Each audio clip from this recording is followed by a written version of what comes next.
Right, guys, hope you're doing good. Shake my hand. In this video, I'm going to be discussing everything you need to know about CPI, how it's going to affect your trading on the 13th of July, right? Especially on the dollar. I'm going to talk about the Bank of England, all the data coming out this week. I'm going to touch on the FOMC. It's quite a volatile week, so you don't want to leave. If you finish the video, if you enjoy the content, please don't forget to like, share, and subscribe. See you on the other side.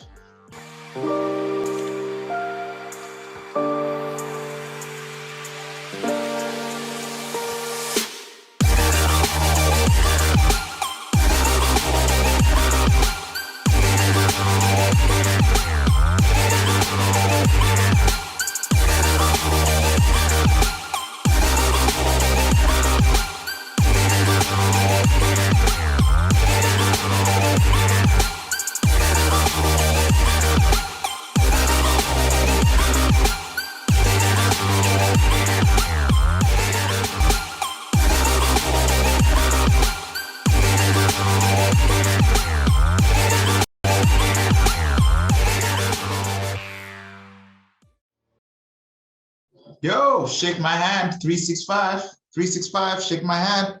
Hope you guys are doing well. Look, man, I am in a race to get content out to you guys on time, get content that is to do with what's going to affect your trading on a day-to-day basis, get a video out every day, get content that's going to build you as a trader, right? Just in and around trading in general, outside of technical analysis, fundamental analysis, right? What should you as a trader be actually doing? Because there are a lot of things outside of just looking at charts that affect your trading, right? So if you haven't watched the very first video on this channel, I encourage you to, because me and you are on a long-term journey, right? And I want us to get to the trading psychology plan, my entire module 4, a full-blown 3-week course on trading psychology is going to be free for the whole world right here on YouTube. But I'd like us to get the channel, growing. So please do like, share, and subscribe if you're looking forward to that. Our online course is literally at a 50% discount. The link is down below, and we're going to keep it at that price, up until we get about 3,000 subscribers onto the channel, just to say thank you so much for following the content and supporting the channel. But let's get to it, guys. I'm filming this on the 12th of July, 11 p.m. I had class until about 9 p.m. I had my model Tuesday night. Then I had supper with the family, and I'm back in the office just to make this short video for you. The problem is you're probably going to see tomorrow, the 13th of July, and there are a couple of things happening tomorrow. So please, the first 50 people, right? If you see yourself as the first 50 likes, first 50 people to comment, first people to view this, please, I am begging you, please share this video on your social networks just to get the word out as quickly as possible to help a lot of traders. I want to discuss what's going to happen tomorrow. So I will come back and do other shorter videos around this, but this is a crazy week.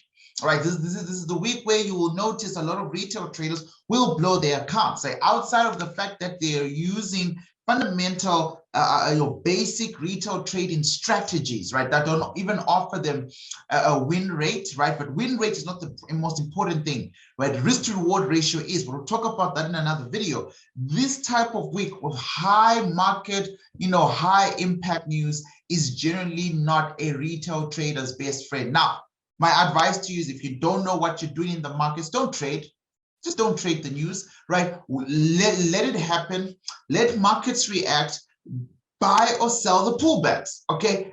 That's all it is. Trying to catch price accurately when this thing drops on time is very, very difficult and fundamentally, going to cost you a lot in the long run, right? But real quick, let me just show you what I did. If you're new to this site, this is forexfactory.com. All right, forexfactory.com is a brilliant place to kind of just understand economic calendars, where they are. If you notice, I went to this little area here, the filter system, and I just unticked these boxes, right? So what I'm doing is I just want the red folder, which is really high impact news, right? For all currencies, I'm going to apply the filter, and then boom. Oh, this is the main stuff to focus on for this week, at least for me. And I'm looking carefully, and I can see that tomorrow we've got CPI, and then on Wednesday we've got the Reserve Bank trade, like the banks, 365, right? With institutions, a bank statement. We've got PPMI data. We'll talk about that in the next video. And then we've got this CAD, right? The monetary policy, interest rate statement.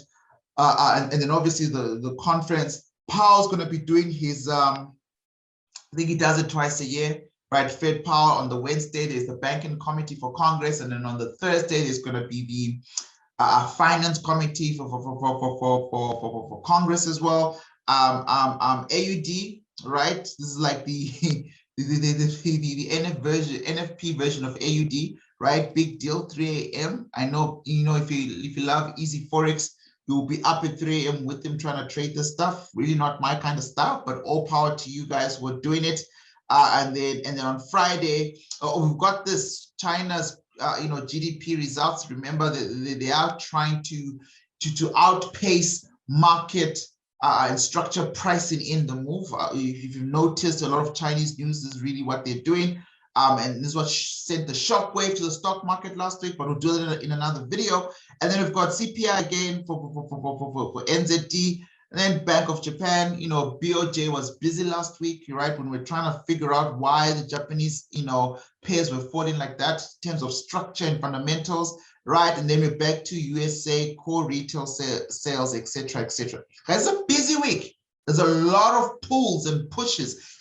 Markets are going to be moving from areas of value at a quicker pace, right? Because of the high, volatile nature. Yesterday, Sunday, just real quick, I covered a couple of pairs here, and I looked at the dollar, and we did not even pay attention to this kind of stuff. I literally just kind of like gave you guys an indication of the dollar. In fact, if you scroll into yesterday's YouTube video, I'm gonna put it, somewhere up there. You realize that 18 minutes, 19 minutes into this video, I'm talking about what the dollar is going to do today being Monday, and exactly what I said was going to happen with the dollar has happened. Once again, you just need to scroll about 18 minutes, 30 seconds into this video, and then just watch the full 5 minutes of my DXY breakdown and why markets would move that way, right? But enough of all of that.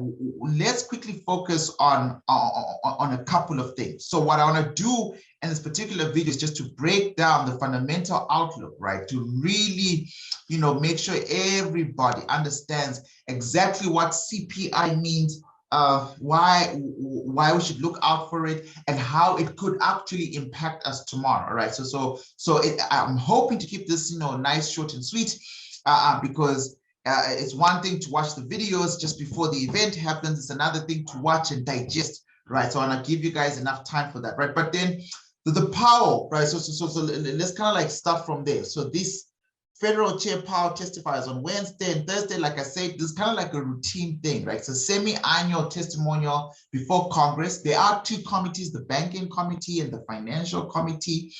I'm not too worried about what Powell is going to say. I mean, I think Powell has been on center stage since the 16th of June with the big 16th of June meeting with NFP, and then after that we had the FOMC minutes just a week ago. Okay, so I don't think he's got anything else new to say out of that. What he could say, that I know a lot of professional traders will be looking out for, that the markets might react to, is if he actually gives a clear indication of when markets, tempering, when the Fed is going to start tempering. If he gives like, look, man, we're going to start tempering on the fourth financial quarter of 2021, and then that is definitely something that markets are going to want to move to, right? But I will kind of like talk to what tempering is before the end of this video, so please do stick around.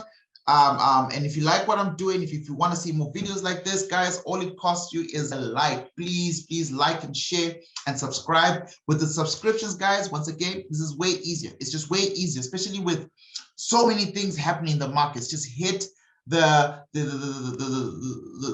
subscription button and then just press all, so that you get all the notifications when I drop videos. But the most important one for this week, obviously, is this one, Traders War Room, where I gave out like long-term and short-term swing trades. All right, where I'm already in one or two of them already with the fall of the dollar today. I was in a short-term trade with pound USD, waiting for a better setup now, etc., right? I do my best to try and be as accurately as possible. I am a supply and demand trader.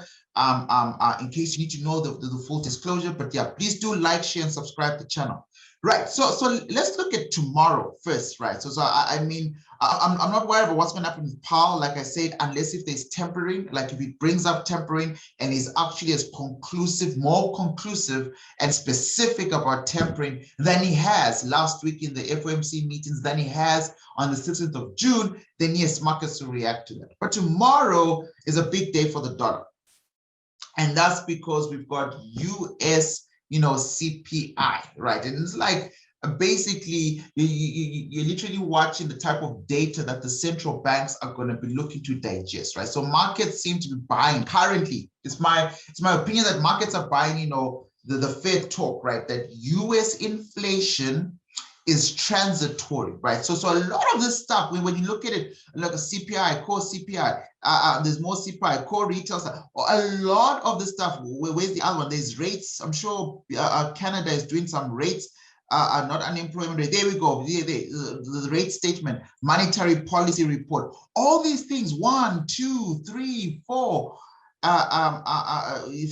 show 5, CPI for QE dollar, the outlook report, all of the stuff is linked to how these big banks, right? That's America, New Zealand, CAD, the commodities markets, AUD, etc. All these big banks and how they are actually planning on adjusting, surviving, and how they're thinking through inflation in their countries, right? That's a big deal because remember, countries like America, Canada had massive quantitative easing programs, right? Remember, when you have QE, quantitative easing, I'm going to start calling QE for the rest of the video. When you have that, it's basically the Fed printing money, or the Treasury, technically speaking, right, printing money to give people money, and the reason for this one was COVID, lockdowns, poor economy, high unemployment rates. Let's increase the welfare checks, right? So let's create unemployment checks. They were putting money in people's hands, essentially for people who even work for that money, right? So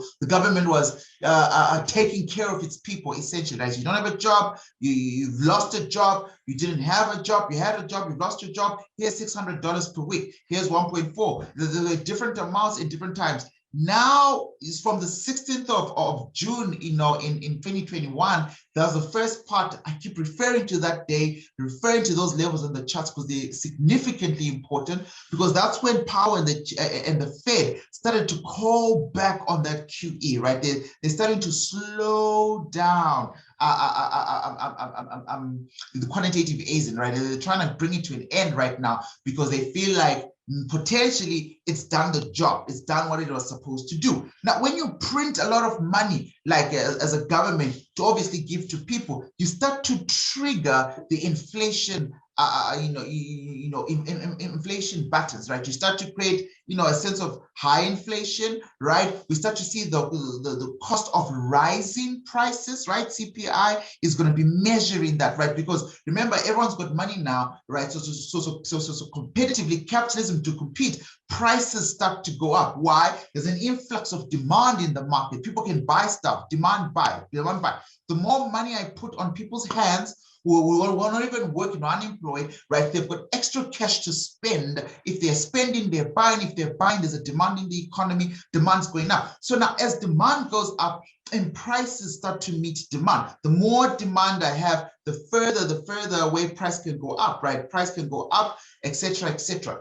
And so what CPI then does is, is it looks at, and they kind of like teach this in economics 2 or 3, I can't really remember when this is taught in economics, but you can actually calculate this. But it's basically consumer prices, right? They're looking at consumer prices because consumer prices, right, and literally, generally speaking, account for the majority of overall inflation. Is inflation too high? Is it just right? Is that the level that we want? Is this our inflation target? Are we still on the inflation path we're supposed to be on, or have we overshot it? If you overshoot your inflation targets, you get to hyperinflation. If you want to know what hyperinflation was like, Zimbabwe. I've got my favorite book here that I'm currently reading, right? And my bookmarker, if my little ones didn't mess around with my stuff, there we go. This is my bookmarker. I've got tons of this, right? So this is a $50,000 US note. I don't know if you guys can see that clearly.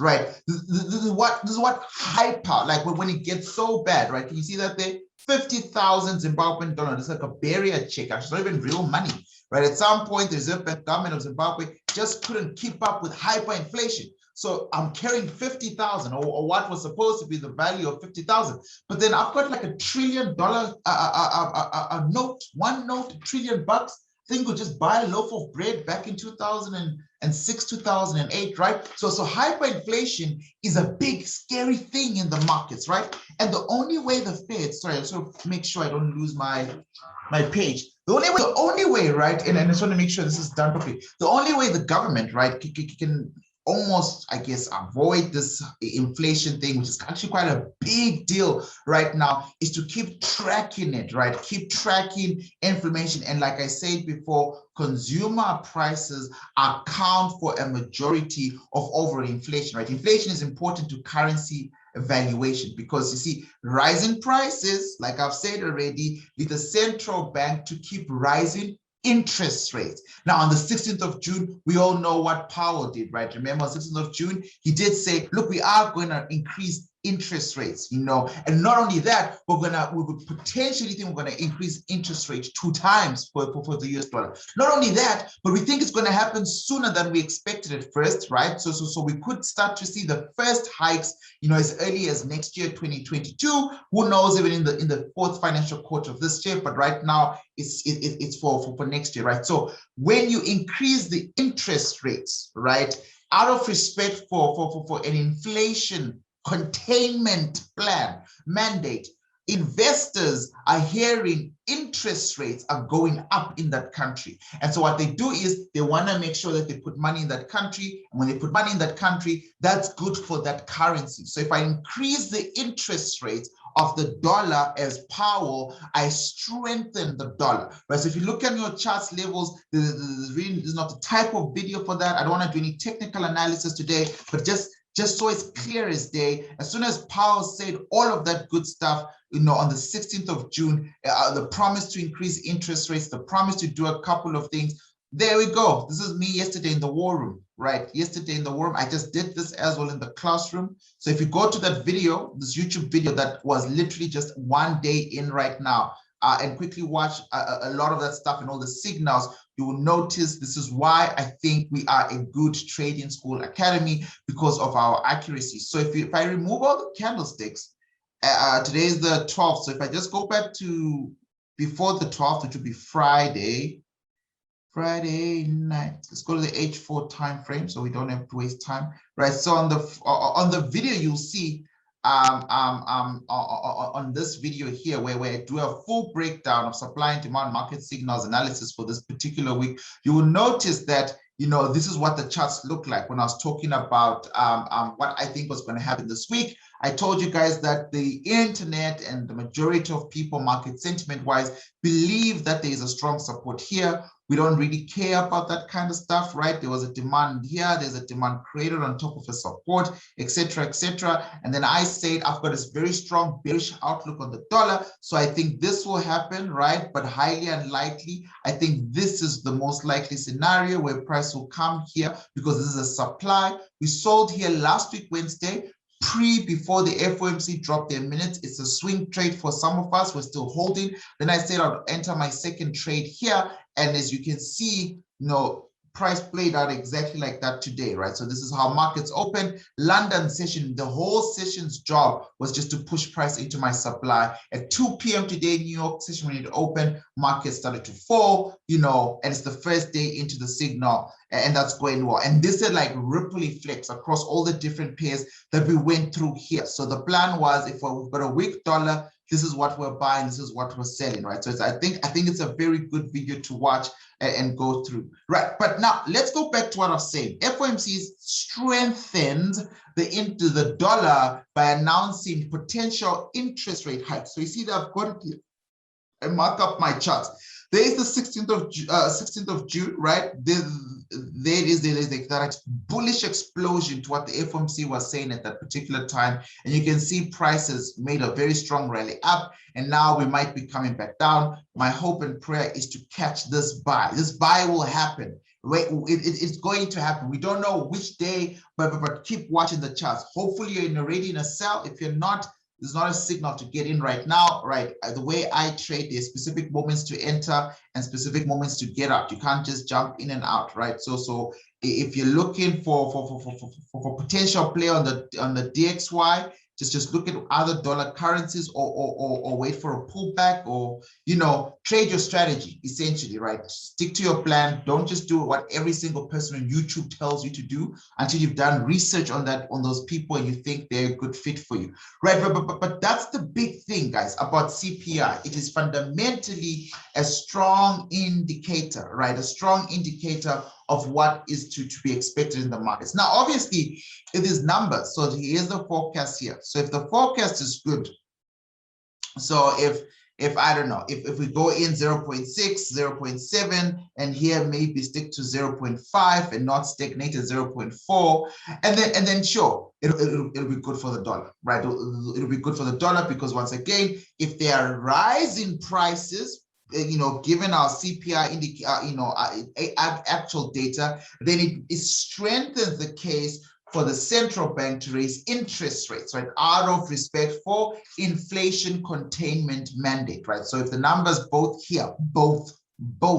are bullish, so if we've got 0.6 going up, 0.5 going up, then we should expect to see some dollar strength, which is awkward because I'm really inside a sell, right? But I'm pretty happy to close just before the London session tomorrow. It's also interesting enough that tomorrow we have the CPI data and we're sitting, repetitively on top of a demand, right? Because this demand has done its job twice, at least once or twice, bullish engulfment pattern on the dollar, and then markets have done a pullback for a fresh touch, right? If you've ever done a course with us, you'll know that the potential for retests always run longer, right? So my actual bearish sentiment on the dollar might be coming to an end right from tomorrow, right? So I am long-term bullish on the dollar because of the FOMC, but I've been quite bearish based on the simple pullback, right?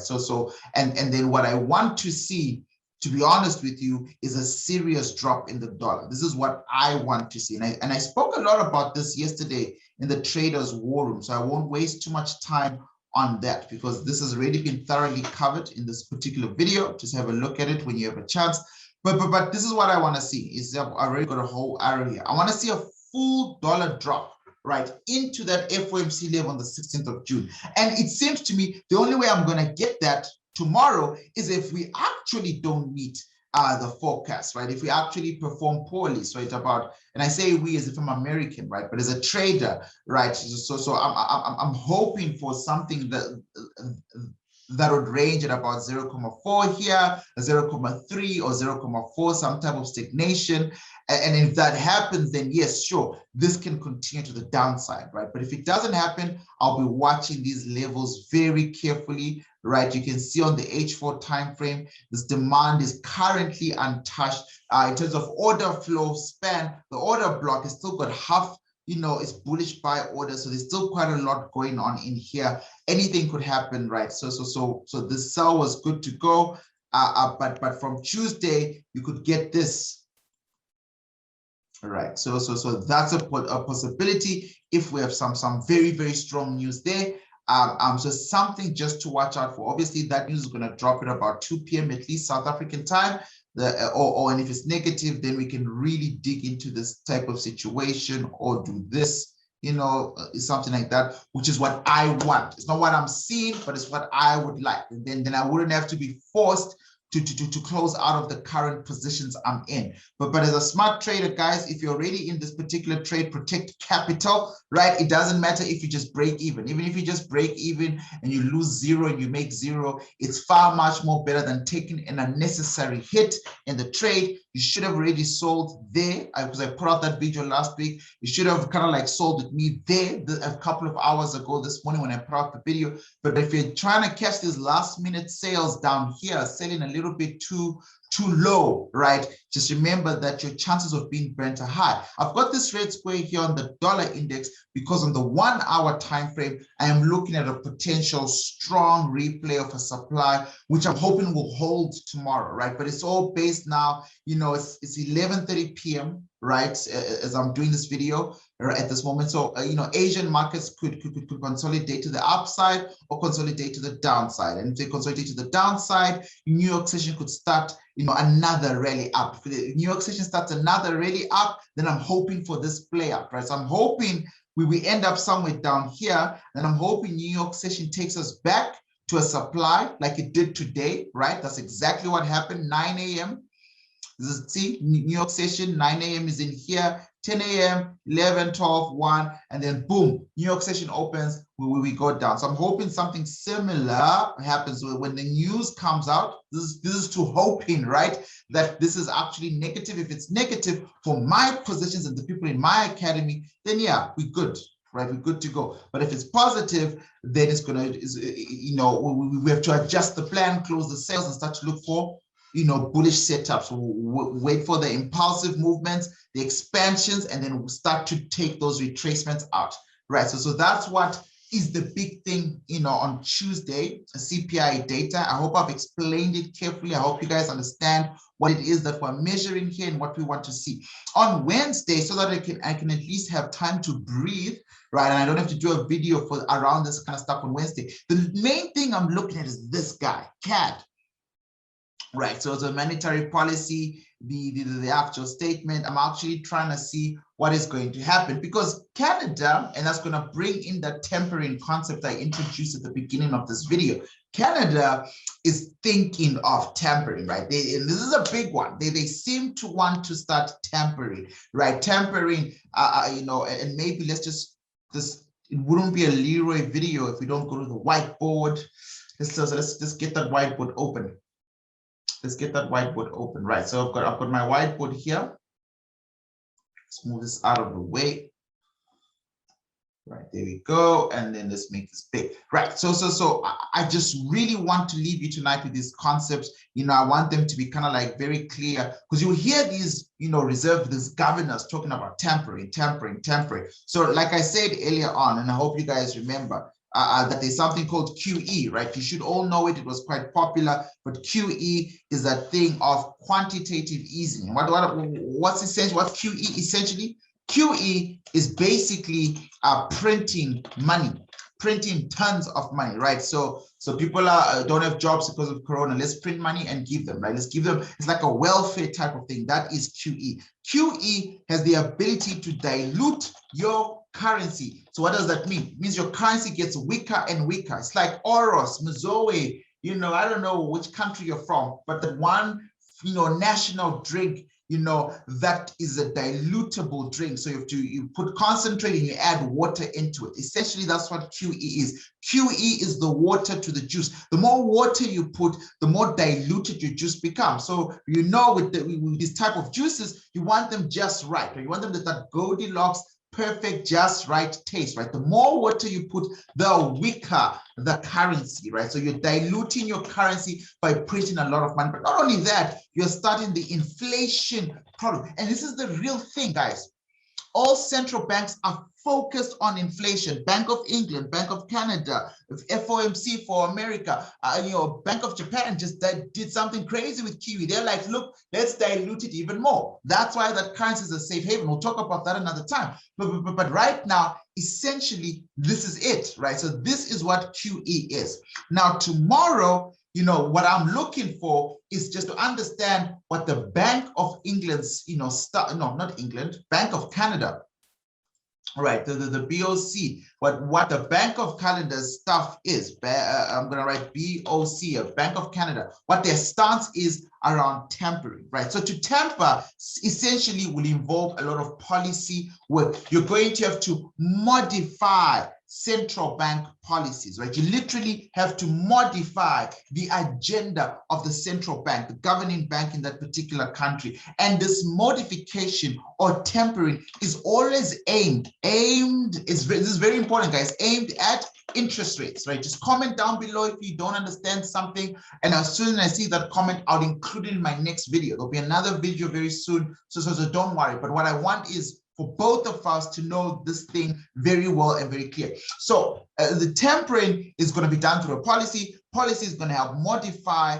the central bank's activity, but it's aimed at interest rates, right? They're actually toggling with the interest rates, right? And this, for me, now I'm just throwing outside of economic textbooks, I'm throwing that Leroy caveat on it, right? For me, it always feels and seems like it is to manipulate, and I'm using this term with a poetic license, right? I'm using it freely, right? I'm not saying that's what they're doing, but that's what it looks like on the chart, is to manipulate or control. So maybe if you don't like the word manipulate, take control, but it's to manipulate or control investors' perception, right? So investors, because that's the deal, right? Remember, markets are not for traders. Markets are not designed so we can make our money and buy houses and cars. Markets are designed to regulate geopolitical relationships around trade, and a whole lot of other things, currency strength, import, export, etc. And one of them is also to pull and create an attraction for investors. So when you're tempering, you're modifying central bank activity, which is aimed at interest rates. And I think it has a lot to do with investor perception, right, for the future. So, but why temper, right? When you temper, or why temper, you also as a country start to slow down. So these are the clues. Tomorrow, when the Bank of England comes out and we hear them talking about slowing down, right, or stopping, right? Because sometimes they'll do a complete stop or stopping asset purchases, you just know they're tempering. If they're slowing down or stopping asset purchases, you're tempering, because slowing down or stopping asset purchases starts to create a reversal. You understand? A reversal of QE. So if you're reversing QE, you're stopping to dilute the market. You're starting that process now. So we already know where you're going. And okay, and maybe let me not get too ahead of myself. I wish this was a class so I could do a temperature check with everyone listening, just to know where you guys are. But I'm hoping you're following me. So there's a reversal of a QE. So you only temper, or you temper because you believe. Right, so it's the most important part. Same with FOMC in America. You only start to temper, right? Remember I said the only thing I'm interested in Powell's talks on Wednesday and Thursday is if he starts to talk about tempering and when he's going to temper. Because you only temper, only, I'm going to put this in capital letters, only temper.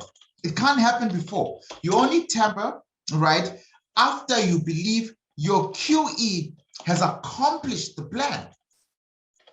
So if your QE was to print a certain amount of money so as to create a certain amount of economic recovery while the economy starts to generate jobs. So if you think about it, NFP on the 2nd of July, 10 days ago, remember, we had 850,000 jobs created in the month of June. Yes, a slight increase in the unemployment rate, but 850,000, right? And the QE was supposed to hold people down while the economy starts to resuscitate, regain, some type of economic movement, mobility, start to create jobs. And they did. They beat the expectation of 711,000 jobs, and so far in June they created 850. So watch a crazy expectation of almost 900,000 jobs in the first Friday of the month in August next month. But when you temper, it's because all of this stuff has started to happen now. You're like, you know what? The objectives of my QE,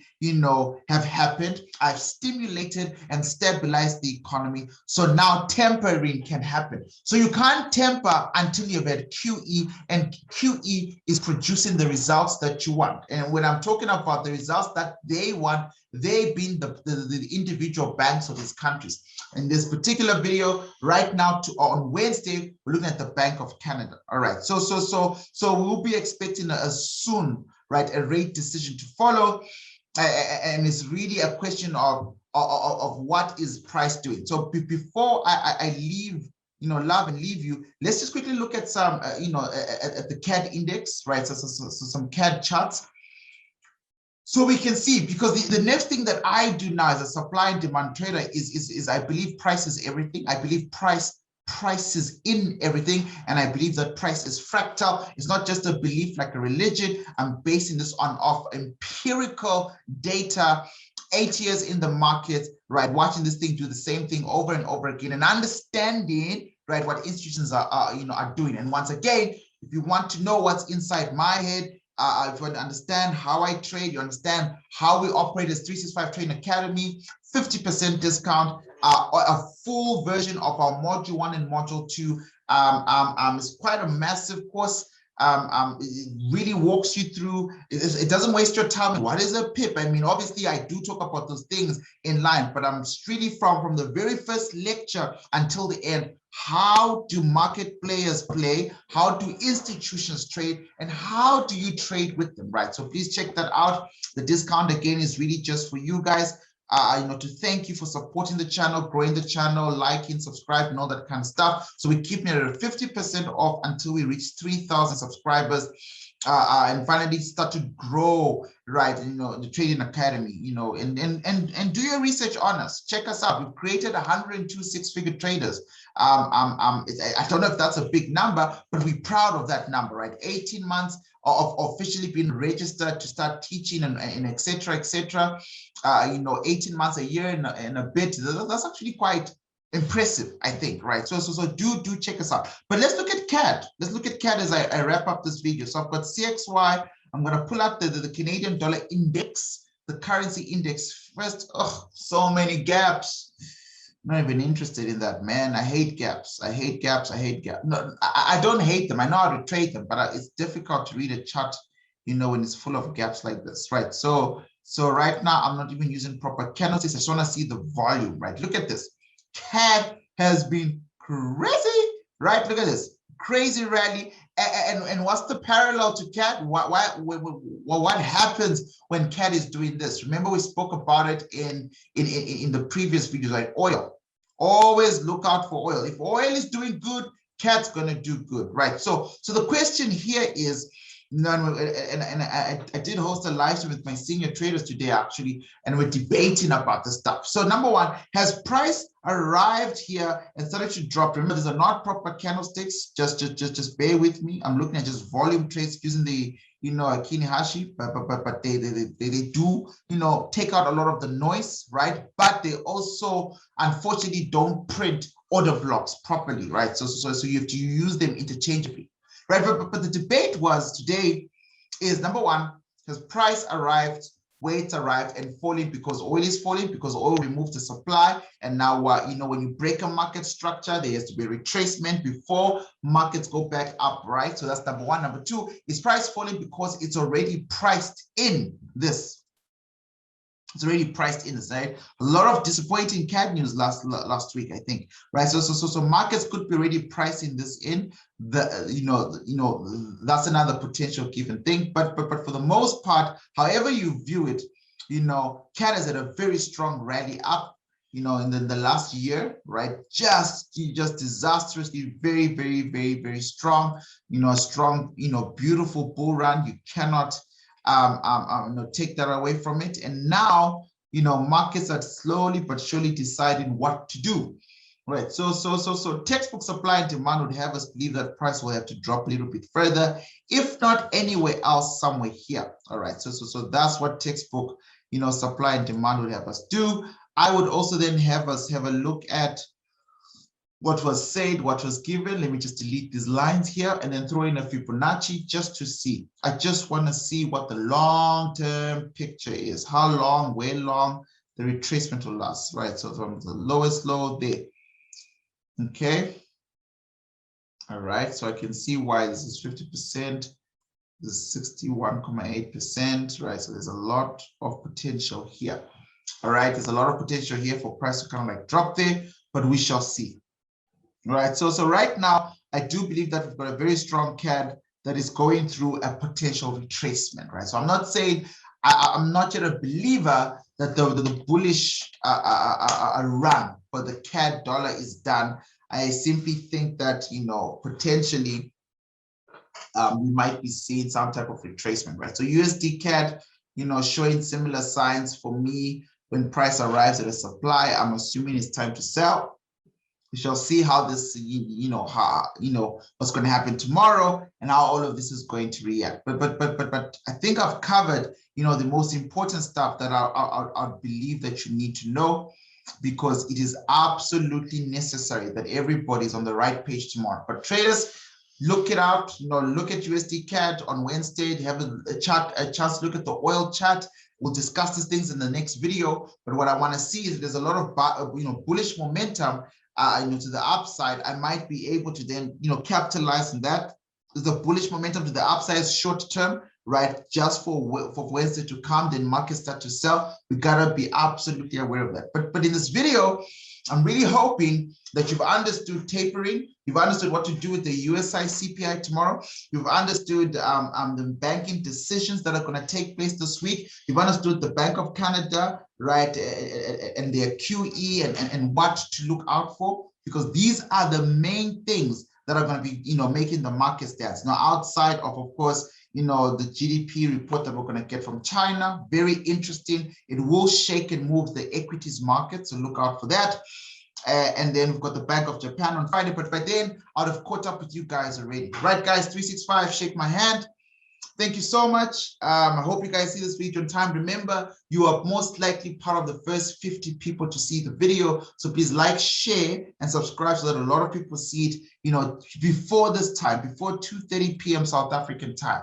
All right, guys, I'll see you on the other side of this. Cheers.